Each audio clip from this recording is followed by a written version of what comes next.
Welcome, everyone. My name is Jeff St Laurent, and in just a minute, I'm going to introduce a great mentor coaching client of mine and new author. In just a second, before we get going, I record all these Tuesday live shows, and I put them on the website, sellingcoaching.com, under the university, where I help coaches transition to a full-time business. I have a lot of great resources on there, and I'd like you to start off right on the homepage of sellingcoaching.com, and you can enter your name and email address, and that's going to get you a great audio resource, and that's launching your coaching business, the first 3 vital steps. So check that out. Check out the great stuff that I have for you all there, but I don't want to waste any more time. I want to get right into this. First off, let me introduce my great, and I say long-term mentor coaching client, Marti Hicks-forrest. Welcome back to the show. Hello, hello. Yes. Good. Go ahead. Good, I guess, huh? Yeah, I say welcome back because you've been on the show a little while ago, a success story. And we've been working, how long has it been now? Almost I think we're closing in on 3 years. Yeah, it's been a while. So, and I think that's important today to understand for people because I'm going to talk about your book in a second, but this is like, your process has been an evolution, to say the least, right? And it's all been, like every business is an evolution, but you're in the game and you're consistent in the game. But about maybe a month ago, 2 months ago at the most, you birthed a little baby called a book. I did. It was literally birth. Yes. Yes. So I'm proud to have a signed copy. It's time to wake the F up. Change doesn't happen while we are asleep. And I have a signed copy right here, signed. So I covet those, which I love that. And so this is a new book for you. So and here's the thing is, I want to talk about the book a little bit at the end, but I want to start off with, because people watching this are coaches and they're at all phases of their business. And a lot of them are like, oh, I want to write a book. I think every coach at some point thinks about writing a book, right? But there's 2 major different things between actually thinking about writing a book and actually writing a book and having it in print, because it commits to it. So take us back, Marti, to what, 10 months? Well, no, it was actually December of last year, right? When we started? When we first talked about it, wasn't it? Or was it January? When it was New Year's. It was the new year, and you asked us, what do you want to do this year? And you listed a few things, and the book was one of them. Yes. Well, so I have that whole visceral reaction when it's the thing I need to do next, where I just go, ugh, I want to throw up. Like, I never do, of course, but that's my visceral, intuitive reaction that says, this is where you're going next. Yeah, that was about writing a book. I remember that. So January of this year, actually, then. So, and what was the actual date? It was like October something that it came out, that you had it in your hands? Do you remember? I don't remember the date. I remember the date I hit publish, because it was 9 months, almost to the day. Wow. I thought, I publish and I'm giving birth. And that's what, so that whole roller coaster ride of, I've not ever had a child, but having a child. It certainly felt like it. So 9 months from decision, I'm going to write a book, to clicking the publish button. So, and this is good. I'm going to start people giving an idea of the time frames. I've had people do it in less time. I've had people do it in twice the amount of time. So there's no time frame that's right or wrong, but 9 months for this one. I mean, this is a 180 page book. So it's got some good meat to it. So talk about that. You talk about that reaction. I remember, because I remember helping you like with the piece of like making it real. Talk about like the visceral reaction and what it was like committing to it, because you committed to it. Decided to me as black and white. It's yes or no. There's no gray area. So talk about that decision and what it felt like and what you did to start this off. Yes, well, when you asked the question, then I had that reaction, and I'm like, I just kind of, I hang my head and I'm like, oh, really, Spirit? Like, really, this is where we need to go? So yes, that was my reaction, but I'll tell you, 15 years ago, my friend gave me a journal, December of 2004. This is for your book. So it's been that process of 15 years. And then actually having someone to say, are you going to be accountable to this? And then setting the dates, put the dates on the calendar so that you can actually go there. Even if you don't hit that date, it's you get that sense of urgency to do it. Mm-hmm. Then of course you gave me the, like, write the outline and do it this way. And I'm like, nope, got to handwrite it all. So because that's my process. I love to write, and I handwrite, and I journal. And so that's always been my process, is to handwrite it. And then I put it on the computer. So that was but that day, that reaction, you all saw it. All of us on the call were like, oh, wow. So yeah, this is where I get to go next. Yeah. I think you like literally felt like you were going to throw up, right? Yeah. Well, it's that, like, when you get that gut punch, that, that feeling. So yeah, I never have. But that is like, everyone has some way that their intuitive self lets them know this is it. It's not a question. It's not very subtle either. We have subtle intuitive things that go in our mind, but that gut reaction of, this is where you're going, whether you like it or not, whether I think I can or not, which was where having you as the coach, coaching me through to keep me going and to keep pushing. Because as it showed up for me, that's how you showed up, was to go, okay, well, let's walk through that and then keep going. Yeah. So I think in the beginning it was committing to it and then coming up with some dates. I remember the first question asked is, okay, when do you want to have the book in your hands? You're like, what? Yes, that's what, right? And I can't remember exactly, but I think we initially picked like maybe like mid-summer, like June-ish, wasn't it? Yes. And then we had to push it out as we went along. And that's the thing I share with people is like, just because you pick a date, that ideally that's the date. But if it happens to be like it takes a little bit more time or maybe less time, I've had to go both ways with clients. But we picked the date and you committed to it. And then talk, if you can remember some of the things that you did to really commit to it. Because I remember a few, but I'm curious if you remember some of the things that we kind of had you do, like that made you really commit to the world, not just like between us. What did I do? I'll tell you some of the things you did if you don't remember. Yeah, like it's kind of a blur now, like so many times of doing it and reading it. Yeah. What did I do? I don't. Because I remember the biggest things that was what made it really real for you was number one, talking about it in your live shows to your audience, because you do a weekly show, and then sending it out in an email to your audience, and obviously telling everyone, in your circle of influence. I think those were the biggest things for you that you're like, wow, I'm actually gonna commit to it, to more than just my coach, commit to it to everybody else. Yeah. So there was the sequence of that is I told a few people in my circle. I did not tell very many people, because a lot of people, when it was published, said, I didn't know you were doing that. Yeah. Well, I didn't tell anybody because I just didn't want the questions to distract me from what I was doing. Mm-hmm. I didn't actually talk about it on my live show, I don't think, until toward the end. Okay. Yeah. When I was coming closer to the time of actually publishing it. Because I couldn't even tell people yet, because it was so close and personal to my heart that I wasn't willing to just put it out there like that yet. Mm-hmm. Yeah. So I kept it close. I kept it here close for a while to do that. And even my mom, she's like, wow, we have an author in the family. I didn't know you were doing that. I was like, well, and it was not personal. It wasn't personal to any one person. I just didn't announce it. Yeah. Can you talk about like the process of writing it and maybe what you had to go through? Because I think that there's actual physical process of writing it, carving out the time and things like that. But then there's also the emotional process of,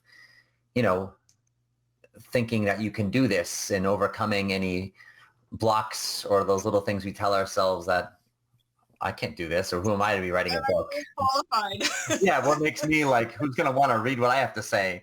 Can you talk about kind of those two aspects, like the emotional side, and then maybe we can get into the logistical side of how you made it work with everything else? Absolutely. There was a part of, I'm really doing this. The emotions of, can I really do this? there's a long-standing tape that will go in my head about how can I say what hasn't already been said? Because there's so many books. And then the reality is, well, there are so many books. How many books do I own on the same topic? Because people say it a different way. So some of my own coaching, some of my own mental coaching of, oh, I'm not really good enough to do this. Yeah, you are, because you have a lot to say. And then I would sit down and say a prayer. Just get myself centered in that. And I'd say a prayer and then allow that just consciousness, that stream of consciousness writing. So when I look back at some of my writing, I look at it and I go kind of sideways. My head would go sideways. What were you saying there? Because it's, that's like that stream of consciousness. And I would have to go then and add some context to it and go, what really, Spirit? What was that about?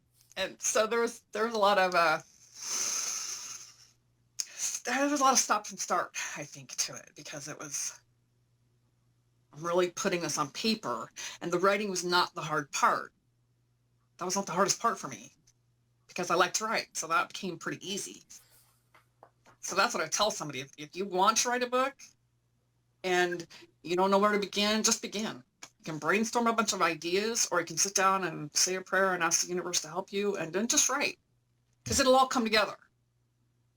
So then what was the hardest part for you then?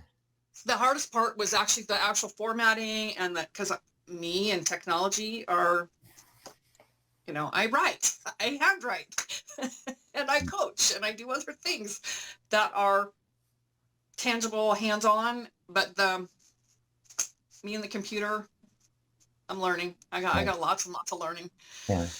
And that's there's still some formatting even in the book that when we finally got to that end, and you said to me, and I realized right around that same time, that there's just a point that it's good enough. It may not be exactly perfect, but it's good enough. So there was still some formatting in there that I couldn't figure out how to change. And oh my God, I was ready to pull my hair out by the end. And by the end, I'm like, now I just want to be done. Like, I just want to give birth to this thing because I'm done. Yes. So come out as is. At that part toward the end of like, OMG, what the hell is next? Because I just have to walk away from my computer and then come back to it, because I couldn't figure it out. And I'd ask for help, or I'd go to YouTube. So those were some of the great places I went. I'd ask other people that know, or I'd go to YouTube and type in the question that I had. And YouTube was very helpful. Yeah. There are people that know Word doc way better than me. And then each time I would upload to the Kindle Direct Publishing where I published it, it would change the format. You're like, what? I'd look at it and I'd look at my document, I'd look at the upload, and I'm like, oh. Yeah. It just happened. So no matter where someone's at, go ahead. That was more frustrating than the actual writing of it and tweaking it and getting it edited. So that was the other piece of that emotional roller coaster. Circling back to your emotion question, when I had someone else read it, because nobody had read it before I sent it to the editor. And that was the first, like, oh, somebody's going to read my writing, and are they going to like it? Or is it going to be okay? Is it acceptable? And there was that whole dialogue that happened even when I started came again when I sent it off to the editor. Yeah. And she gave me some really great feedback. That's great. And she really liked it. So yeah.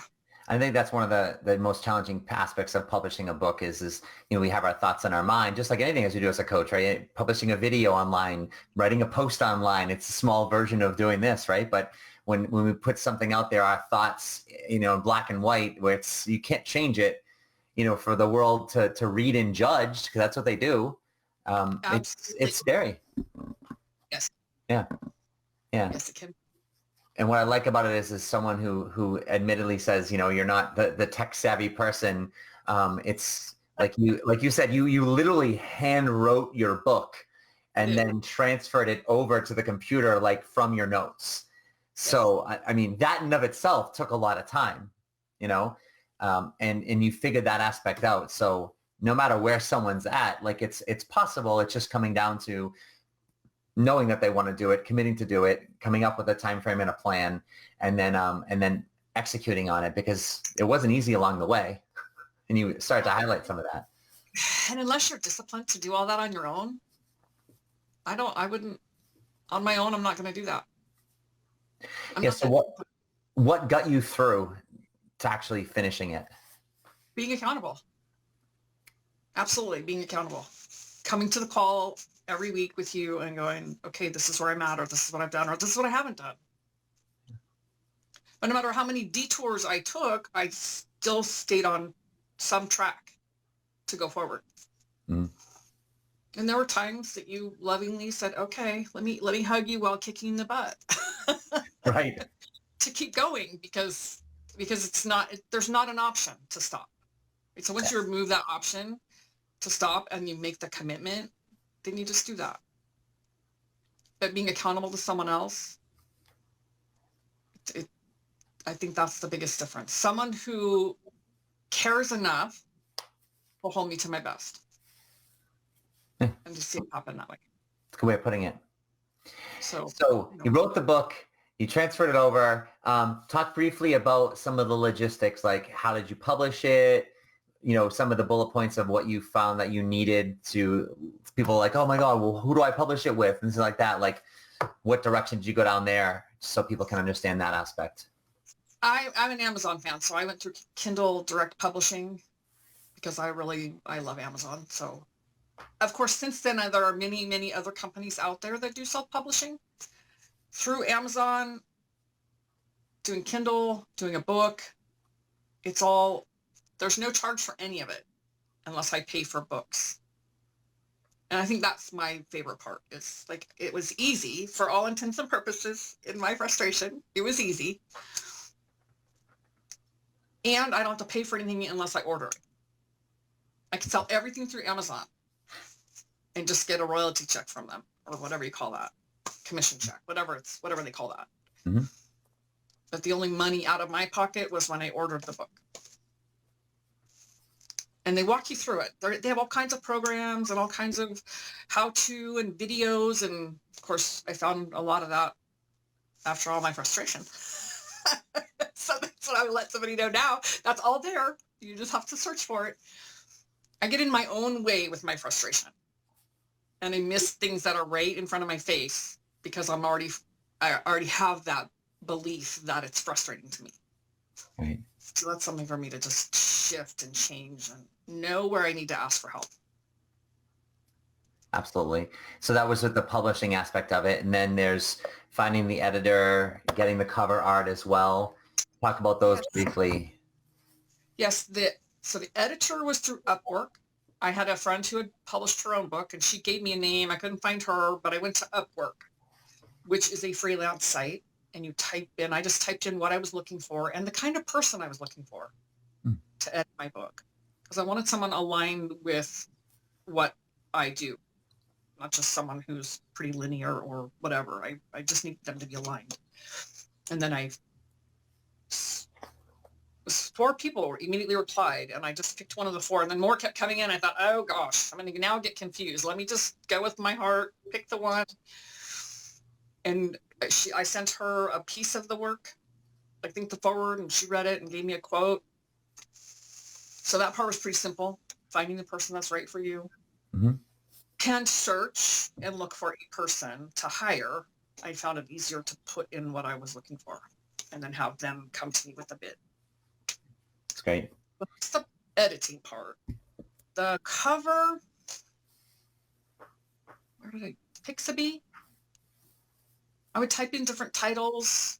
Pixabay is the website name? Pixabay, P-I-X. Okay, P-I-X. It's like a shutterfly. What's it called? Yeah, like Shutterfly.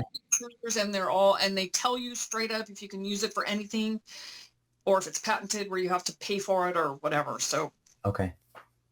So I had laid it out in Kindle, a different cover.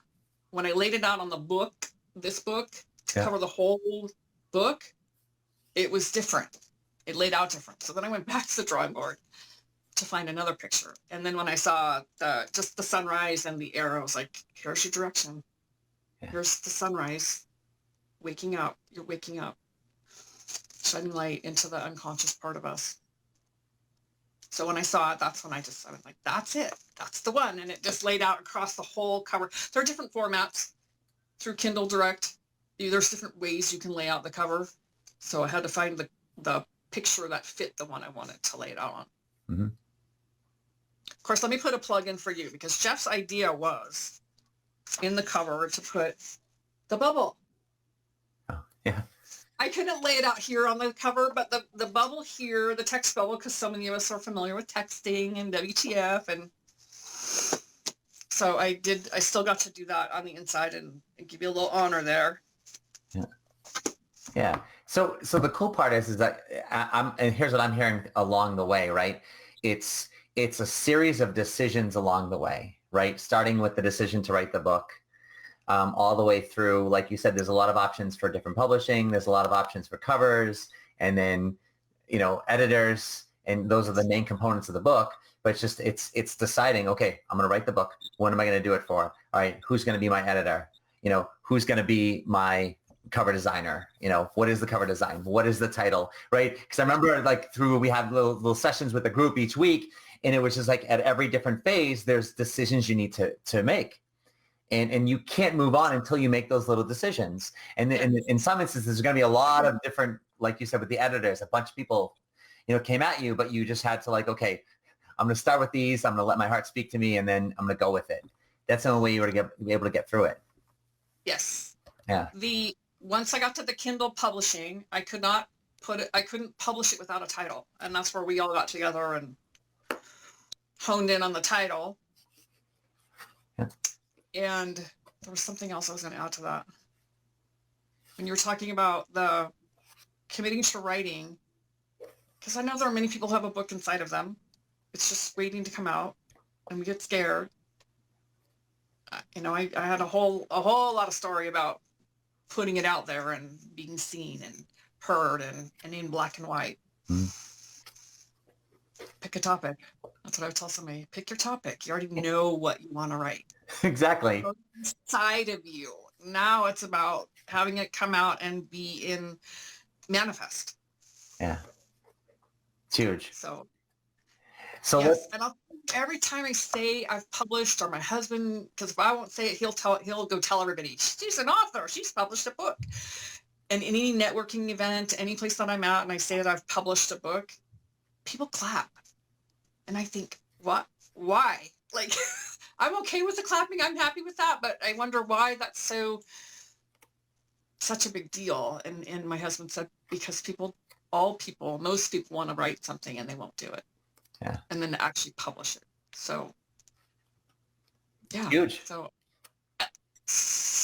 yeah, it's huge. And I think it was huge for me. And then now that I'm here, I can hear where I want to oh, it's not that big a deal. And it really is. Yeah. No, it is a big deal, because everyone has a message, everyone has something to say, but very few are bold enough to, number one, say it out loud. And number two, write it in black and white and just say, here, this is it. I can't change it. That's why it's a big deal, Yes. And then to not criticize my own writing. That was the next step. Now it's in writing. Okay, now I got my book. I have a bookmark in here because I've been reading my own book. Yeah. And to not criticize it because I've already evolved. Yes, you're gonna find that.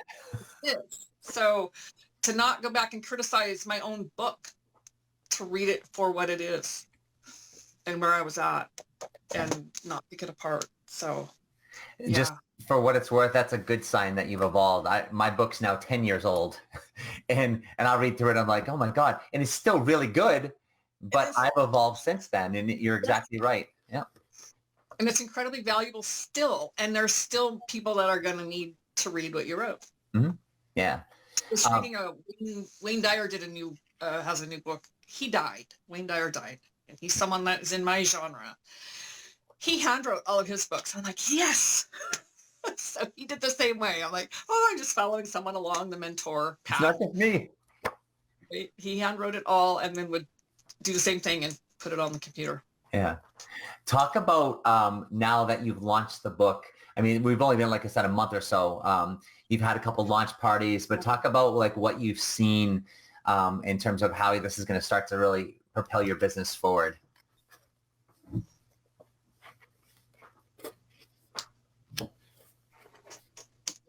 I am quite impressed with how many people buy it because they know me. Whether they will read it or read it because they know me and they get a different insight into me. So it's definitely a conversation topic. The title alone is a conversation topic. Yep. So I was telling someone yesterday, I never defined what the F word is. But everyone always goes right to there. It's like, like, what if we just made it wake the future up, wake your fabulous up, you can make it mean anything you want to. Mm-hmm. But so it's a great conversation piece and propelling my business forward because now I have something I can actually go, hey, can I come and talk to your women or your organization?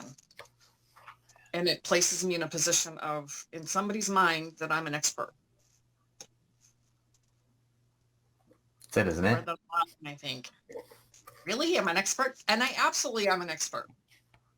For me, that's about owning it. Yes, it's in writing, but whether I wrote it or not, I'm an expert in my field. Yeah. Which is kind of cool. And it's kind of cool because if we talk a little bit now, like about the book itself, like I said, I've been diving into it, and it's really all about personal responsibility, right? It's taking ownership for yourself and where you're at. And one of my favorite chapters, I think it's chapter 6, Take the Leap, right? Yes, of course. Yeah.